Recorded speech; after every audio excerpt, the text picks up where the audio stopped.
ओम शांति। आज 17 दिसंबर 2022 की साकार रूप में चले हुए प्यारे बाबा की मधुर महावाक्य। प्यारे बाबा बोले, मीठे बच्चे, इधर उधर बैठकर फालतू बातों में अपना टाइम वेस्ट मत करो। बाप की याद में रहो तो टाइम आबाद हो जाएगा। प्रश्न, बाप का तो नाम कौन से बच्चे निकाल सकते हैं?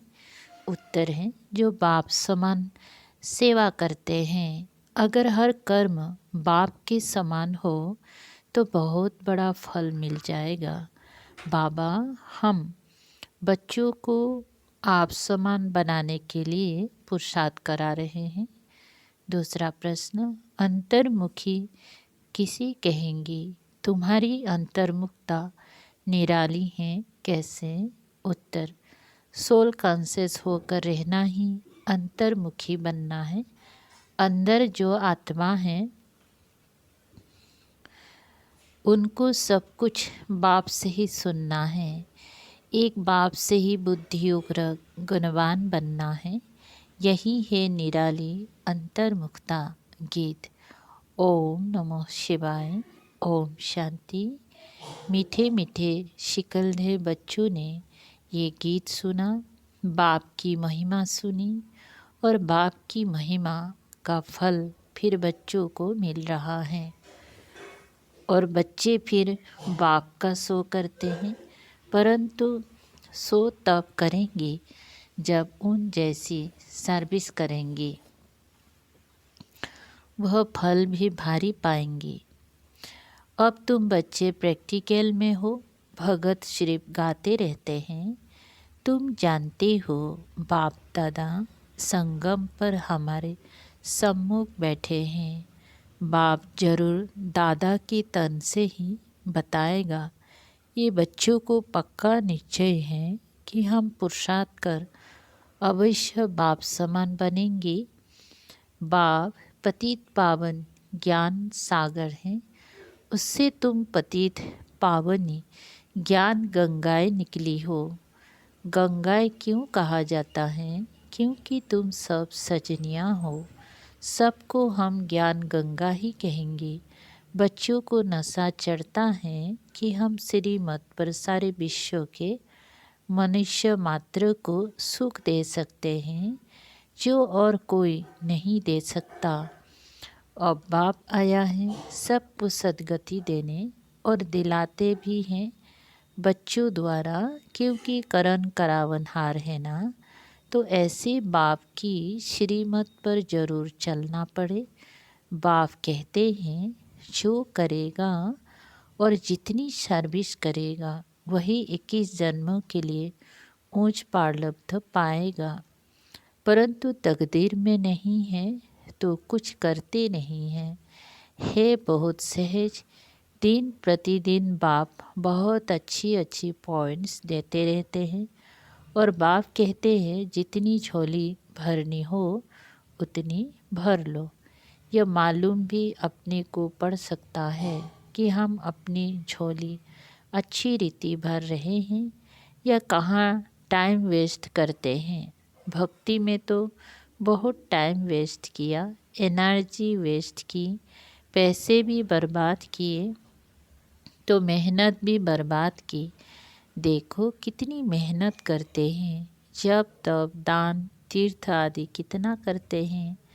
अब यह जो कुछ हुआ ड्रामा अनुसार, अभी तो है पुरुषार्थ की बात। जो बीत चुका उसका तो कुछ होना नहीं है, फिर अपने समय पर रिपीट होगा। और बाप कहते हैं, श्रीमत पर चलो, अपना टाइम यहाँ वहाँ बर्बाद मत करो, टाइम को आबाद करो बाप की याद में। बहुत बच्चे हैं जो बाप की बातें एक कान से सुनकर दूसरे से निकाल देते हैं। जो अच्छी रीति धारण करेंगे वह फिर औरों की भी ज़रूर सर्विस करेंगे। अपना समय कहाँ भी बर्बाद नहीं करेंगे। बहुत बच्चे हैं जो सारा दिन बाहर मुखी रहते हैं, बच्चों को पुरुषार्थ कर अंतर्मुखी बनना है।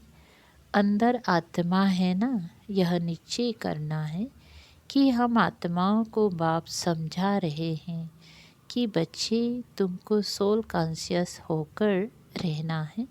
सच्चा सच्चा अंतर्मुख इसको कहा जाता है। हमारी अंतर्मुख होने की बातें ही निराली हैं।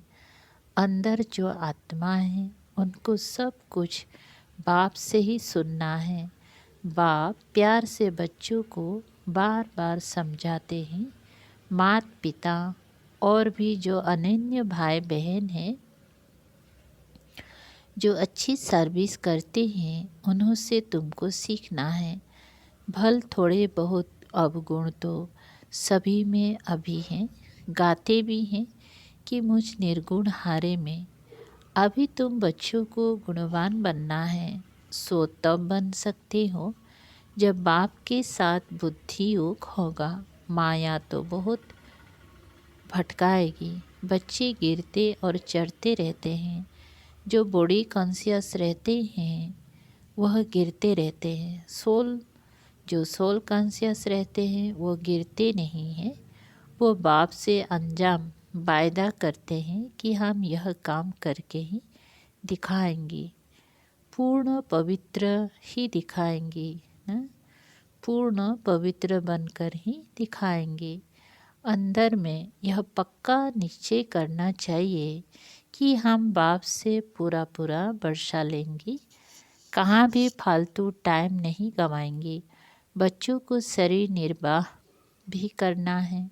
घर बार छोड़ना तो हठ योगी सन्यासियों का काम है। तुमको तो अपनी रचना की भी पूरी देख रेख करनी है और दिल में यह निश्चय रखना है कि इन आँखों से हम जो देखते हैं वह सब विनाश हो जाने वाला है। इसमें ममत्व रखने से ही अपना नुकसान करेंगे। ममत्व एक बाप से रखना है। मुख्य बात है पवित्रता की। इस पर भी बहुत हंगामा होते हैं। क्रोध पर इतना हंगामा नहीं होगा। बाप कहते हैं ये काम विकार तो इस समय सब में प्रवेश है। सब विकार से पैदा होते हैं। तुम समझा सकते हो कि हम भ्रष्टाचारी को श्रेष्ठाचारी बनाने में मदद कर रहे हैं। अब तुम बच्चों को सोल कॉन्शियस बनना है। पतित पावन बाप को याद करना है। बुलाते भी हैं कि पतित पावन आओ, तो आकर क्या करेंगे? जरूर पावन बनाएंगे। यहाँ स्नान आदि की तो बात नहीं है। बाप कहते हैं माम एकम याद करो और कोई भी उपाय है नहीं। युग अग्नि से ही तुम पतित से पावन बनेंगी। आयरन एज से तुम गोल्डन एज में जाएंगे। यह एक ही उपाय है, दूसरा कोई उपाय ही नहीं। सब बीमारियों की एक ही दवाई है, बाप की याद। इससे ही सब दुख दूर हो जाएंगे। बाप की याद से वर्षा भी याद आएगा। बाप माना ही वर्षा। लौकिक बाप भल कितना भी गरीब होगा तो पाए पैसे बर्तन आदि का कुछ तो वर्षा देगा जरूर। तुमको पहले बाप को फिर वर्षी को याद करना है। बाप कहते हैं मन मना भाव मध्याजी भाव। बाप तुमको सभी वेदों शास्त्रों का सार समझाते हैं। दूसरा कोई भी यह सार जानते ही नहीं। बाप सीधा कहते हैं बच्चे देह अभिमान को छोड़ दो। तुमको समझना चाहिए कि हम आत्माओं से बात कर रहे हैं। निराकार बाप निराकार बच्चों को ही कहेंगे कि तुम आत्माएं कानों से सुनते हो, तुम ही सब कुछ करती हो। कोई भी हालत में बच्चों को देह अभिमानी नहीं बनना है। अपने को आत्मा समझ बाप को याद करो, सर्विस भी करो, क्योंकि देह से ही सब काम होता है, वह तो करना ही पड़े। कोई कोई कुछ समय के लिए अनकॉन्शियस बेहोश भी हो जाते हैं, परंतु वह कोई ज्ञान की बात नहीं। यहाँ तो बाप को याद करने की ही मेहनत करनी है, जिसमें ही माया के बहुत विघ्न पड़ते हैं। तुम जानते हो, हमने बाप की गोद ली है, तो बाप को ज़रूर याद करना पड़े। भोग बनाते हो तो भी शिव बाबा को याद करना है। आगे भोग बनाते थे तो कृष्ण को, राम को, गुरु नानक को याद करते थे, गुरु वाणी पढ़ते थे। याद में बनाएंगी तब तो शुद्ध होगा, फिर प्रैक्टिस पड़ जाती है।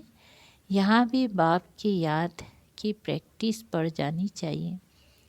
जितना हो सके भोग व भोजन बनाने के समय बाबा को याद जरूर करना है, बहुत बहुत ज़रूरी है। परंतु बच्चे याद करते नहीं। भंडारे में एक दो को याद कराना चाहिए, बाबा को याद कर भोजन बनाओ। ऐसे करते करते पक्के हो जाएंगे। जिनको अभ्यास नहीं होगा वो तो कभी याद करेंगे नहीं। ब्रह्मा भोजन की बहुत महिमा है, तो ज़रूर कुछ होगा ना। देवता भी इच्छा रखते हैं ब्रह्मा भोजन की, तो याद में रहे भोजन बनाने से अपना भी कल्याण होता है, तो आने वालों का भी कल्याण होता है। याद में रहने से बुद्धि में आ जाता है कि हम शिव बाबा से बरसा ले रहे हैं, परंतु बच्चे याद करते नहीं हैं। ये कच्चाए हैं। आगे चलकर ऐसे बच्चे निकलेंगे जो बाप की याद में एकदम मस्त हो जाएंगे। याद में ही भोजन आदि बनाएंगे। जैसे शराब का नशा चढ़ जाता है, तो बच्चों को फिर ये रूहानी बाप की याद का नशा रहना चाहिए। इससे बहुत फ़ायदा है। साजन को व बाप को याद करना है। अति मीठा बाप है, इन जैसा मीठा कोई होता नहीं। बाहर वाले तो इन बातों को जानते ही नहीं, देवी देवता धर्म वाले ही समझ सकते हैं। तमेव मातस्य पिता, यह एक निराकार बाप की महिमा है। जरूर बाप ने इतना ऊंच कर्तव्य किया है, तब फिर भक्ति मार्ग में हम उनकी इतनी महिमा करते हैं। अब बाप कहते हैं, मीठे बच्चे सब तरफ और सब तरफ से बुद्धि हटाओ। सारी दुनिया से, अपने देह से भी बुद्धि का योग हटाएं। माँ में कम याद करो तो तुम्हारा बेड़ा पार हो जाएगा। बहुत सस्ता सौदा है, परंतु लेने वाले नंबरवार है। यह भी ड्रामा बना हुआ है। बाबा कितना अच्छी रीति समझाते हैं, सुनते भी हैं। कोई तो अच्छी रीति धारण करते हैं, कोई तो एक कान से सुन दूसरे से निकाल देते हैं। यहाँ सम्मुख सुनने से बच्चे रिफ्रेश होते हैं, फिर बाहर जाने से भूल जाते हैं, कुछ भी याद नहीं रहता। कोई तो अच्छी रीति रिपीट भी करेंगे। जो बाबा ने समझाया है वह प्रैक्टिकल में करेंगे। सवेरे उठकर तुम बाबा की याद में भोजन बनाएंगे तो भोजन में ताकत रहेंगी। इतना तुम बच्चों को नशा रहना चाहिए। सारे मनुष्य कुल का उद्धार करना है। मनुष्य कुल की ही बात है, ऐसे नहीं जानवर आदि का उद्धार करेंगे। उनका ड्रामा में पार्ट ही यह है। जैसा मनुष्य वैसा फर्नीचर। सतयुग में कीचड़ पट्टी होती नहीं। तुम्हारे लिए कितनी वैभव है। वहाँ पंछी जानवर आदि सब रॉयल होते हैं। जैसा मनुष्य वैसी उनकी सामग्री होती है। गरीब की सामग्री क्या होंगी, साहूकार की सामग्री कितनी रॉयल होंगी। तुम बच्चे जानती हो, बाबा हमको बहुत ऊंची कमाई करा रहे हैं। फिर जितना जो करे, पढ़ाई एक ही है, पद हर एक नंबर बार पाते हैं, राजा रानी प्रजा, साहूकार के नौकर चाकर, गरीब के नौकर चाकर सब होते हैं। बुद्धि में है कि हम अपनी राजधानी योग बल से स्थापन कर रहे हैं। हथियारों आदि की यहाँ बात नहीं है। यह है अभी की बात। योग बल से तुम राजाएं पाते हो। इस समय तुम ब्राह्मणियाँ मतलब शक्तियाँ हो। सतयुग में देवियों को हथियार आदि हो नहीं सकते। यह है अभी की बात। ज्ञान तलवार, ज्ञान खड्ग, फिर वह सब स्थूल रूप में ले गए हैं। अब तुम्हारी सूरत और सीरत दोनों बदलती हैं। काले से गोरे बनते हो, सर्वगुण संपन्न और 16 कला संपूर्ण बनते हो। जितना जो पुरुषार्थ करेंगे इसमें झूठ तो चल ना सके। अगर अंदर कुछ काला भरा हुआ होगा तो बाहर भी काला ही दिखाई पड़ेगा। बाबा कहते हैं, बच्चे तुम ऐसे मीठे बनो जो सब समझे। तो इनको बनाने वाला कौन है? तुम्हारी बुद्धि में सारी सृष्टि के आदि मध्य अंत की नॉलेज है। इस चक्र को जानने से ही तुम चक्रवर्ती राजा बन जाएंगी। बोर्ड लगा दो कि रचता है बाप, वही सारी नॉलेज देते हैं। तुम हो ब्राह्मण, तुम्हारी जात ही न्यारी है। तुम ब्रह्मा मुख वंशावली ब्राह्मणों को ही बाप नॉलेज सुना रहे हैं। तो शिव बाबा के साथ तुम्हारा कितना लाभ होना चाहिए। परंतु अच्छे अच्छे फर्स्ट क्लास बच्चे योग में फेल हो पड़ते हैं। ज्ञान तो बड़ा सहज है, मुरली भी अच्छी चलाते हैं, परंतु योग में मेहनत है। याद से भी कर्म विनाश करना है, यह मेहनत है। बस इसमें ही बहुत फेल होते हैं। भगवान वाच, तुमको मनुष्य से देवता, पतित से पावन बनाने आया हूँ। ज्ञान से ही सद्गति होती है, तो ज्ञान सागर को जरूर नॉलेज देना पड़े। बाकी पानी का सागर व नदियाँ थोड़े ही पावन बना सकती हैं। अभी तुम बच्चे समझते हो, हम अपने लिए राजधानी स्थापन कर रहे हैं, आत्म अभिमानी बन रहे हैं। हम बाबा से नॉलेज का वर्षा लेकर विश्व का मालिक बन जाएंगे। कहाँ उन्हों की बुद्धि, कहाँ तुम्हारी बुद्धि। वह सब विनाश के लिए काम करते, तुम स्थापना के लिए करते हो। ये बातें भूलनी नहीं चाहिए। परंतु जिनकी तकदीर में नहीं है तो धारणा करते नहीं है। पुरुषार्थ करना चाहिए ऊंच पद पाने के लिए। हम पास होकर ऊंच नंबर लेवें चाहते तो है, परंतु मेहनत नहीं पहुंचती है। यह है बेहद की पढ़ाई। बाप तो विश्व की बादशाही देते हैं। वंडर है ना, बहुत प्यार से समझाते हैं, बच्चे मुझे याद करो, हड्डी याद करना है। बाप फिर से आया हुआ है। हम जरूर बाप की मत पर चलकर पूरा वर्षा लेंगे। बाबा हम आपको जान गए हैं, बाबा को देखा भी नहीं है। घर बैठे भी टचिंग हो जाती है। कोई को थोड़ा सुनने से भी नशा चढ़ जाता है। तकदीर भी साथ देती हैं। कोई फिर संदोष में आकर पढ़ाई छोड़ देते हैं। रावण मत वाले अलग हैं, ईश्वरीय मत वाले अलग हैं। तुम बच्चे जानते हो कैसे राजाई स्थापन हो रही है। योग बल से। बाहुबल अनेक प्रकार का है, योग बल एक ही प्रकार का है। अच्छा, मीठे मीठे शिकल दे बच्चों प्रति माता पिता बाप दादा का याद प्यार और गुड मॉर्निंग। रूहानी बाप की रूहानी बच्चों को नमस्ते। हम रूहानी बच्चों के रूहानी बाप दादा को याद प्यार गुड मॉर्निंग और नमस्ते नमस्ते। शुक्रिया बाबा, थैंक यू बाबा। सार है नंबर पहला, अंतर्मुखी बन, एक बाप से ही सुनना है। एक बाप के साथ बुद्धि योग रख गुणवान बनना है, बाहर मुक्ता में नहीं आना है।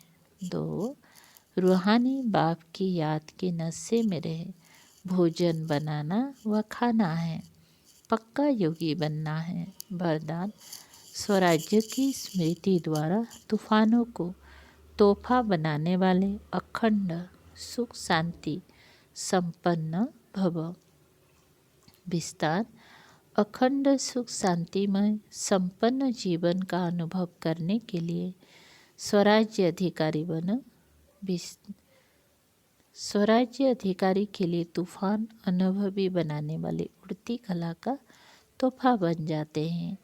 उन्हें साधन, सेल्वेशन व प्रशंसा के आधार पर सुख की अनुभूति नहीं होती, लेकिन परमात्म प्राप्ति के आधार पर अखंड सुख शांति का अनुभव करते हैं। किसी भी प्रकार की अशांत करने वाली परिस्थितियाँ उनकी अखंड शांति को खंडित नहीं कर सकती। स्लोगन। सदा भरपूरता का अनुभव करना है तो दुआएं दो और दुआएं लो। अच्छा, ओम शांति।